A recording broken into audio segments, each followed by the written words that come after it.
conséquences sur la santé publique, cancer, malformation congénitale, la hausse de la mortalité maternelle et infantile. Mais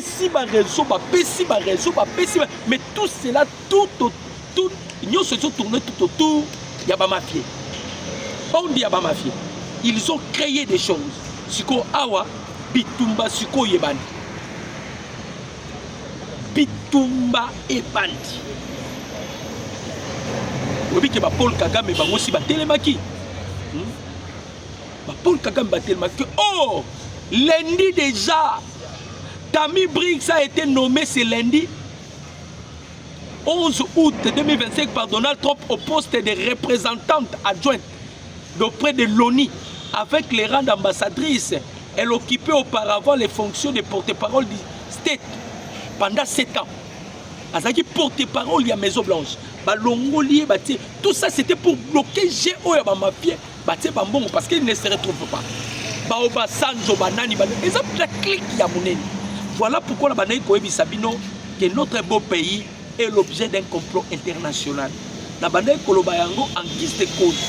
Pourtant la lelo, ba mafia, ba telemi, ba mafia, ba telemi. L'une des raisons pour moi qui Donald Trump a tina qui pasteur naïe. Tout cela c'était pourquoi Donald Trump a tina qui pasteur naïe parce qu'il y a yebi que Makambo est comme spirituel. Maintenant, a frappé Donald Trump. Donald Trump a frappé les sous. Les sanctions américaines contre les groupes armés liés au Rwanda mettent en lumière les réseaux de contrebande Rwanda M23. Un rapport d'enquête relie Kigali au travail forcé, au commerce illégal des coltans et à la tragédie humaine au Congo. Donc, et donc on a plaidé on a les sous. Rapport sous c'est Bimi Bandeko et Kangi le sous Paul Kagame Anakingo. Et Kangi Kagame na Kingo donc Anazoe Bisabino Bandeko ba Congolais. Biliaki Kagame Bikoki. Biliaki Kagame Bikoki. Bakendaki basala ba mafia. Mafia et balukelinga ba mabe. Balobi bien rapport d'une enquête. Les États-Unis ont sanctionné des entreprises liées au Rwanda et associées au président Paul Kagame accusé de tirer profit du commerce du coltan au Congo, du travail forcé, de la contrebande et des déplacements massifs de la population. Et ça, il y a Donald, il y a Paul Kagame. États-Unis bandi ko beta. Abandi ko beta, ya ko beta, ya ko beta. Toutes ces entreprises sanctionnées. Les États-Unis ont sanctionné des entreprises, des groupes armés liés à la violence et à l'exploitation minière illégale dans l'est de la République démocratique du Congo. Le département du Trésor des États-Unis déclare que les entités visées, y compris les groupes congolais, Pareco et les entreprises chinoises, et Star Dragon, ont profité du commerce de minerais et de conflits. Washington accuse ces réseaux de financer des groupes armés, de faire passer des minerais en contrebande à travers le Rwanda et de mettre des violations des droits humains tels que le travail forcé et la violence sexuelle.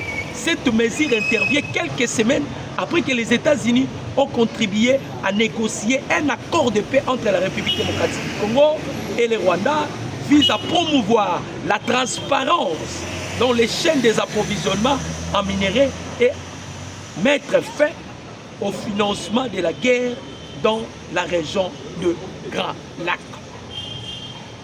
Voilà un peu Biloko, Biliaki Kagame, Biloko, Bikoki. Toyebisaki Kagame, plus rien ne sera comme avant. Toyebisaki Kagame, Omata Okita Okolela. Toyebisaki Kagame, Omata Okita, tu subiras le même sort que dictateur Nyonso Basibisa. Omata Okita Okoliama. Lelo bandi koliama te. Lelo bandi koliama te. toyebisaki o mato kita okoliama eloko eleki tika eza te kaka mayokaki te. Je félicite Sénégal. Vous savez que Mutoyo boyokaka Mutoyo Joseph Kabila alingaki akende kosala babiloko na badialogue na Sénégal kuna babengani babikomeka konyata makolo no te awo.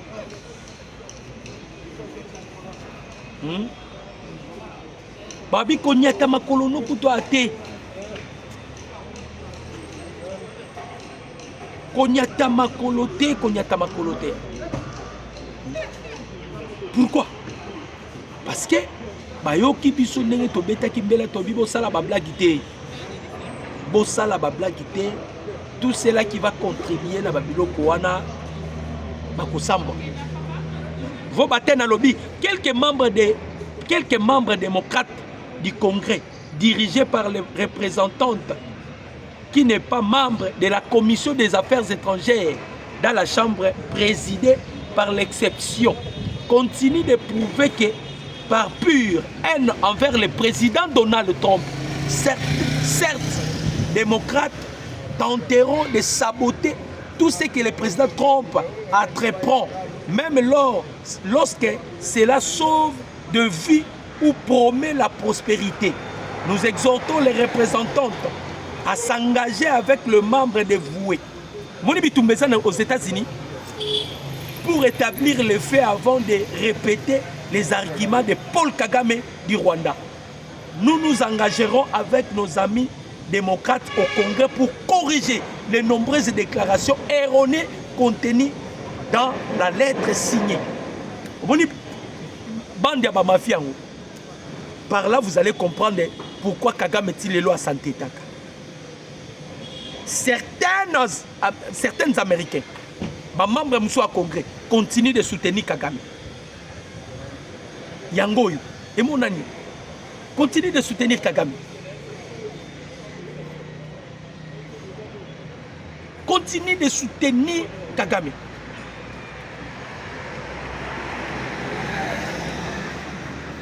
Continue de soutenir Kagame. Tobandai kolobelo koyo. Toyebi batoyo. Kagame, il continue de s'entêter. Il y a des gens qui sont derrière Kagame. Il y a des gens qui sont derrière Kagame. Voilà l'une des raisons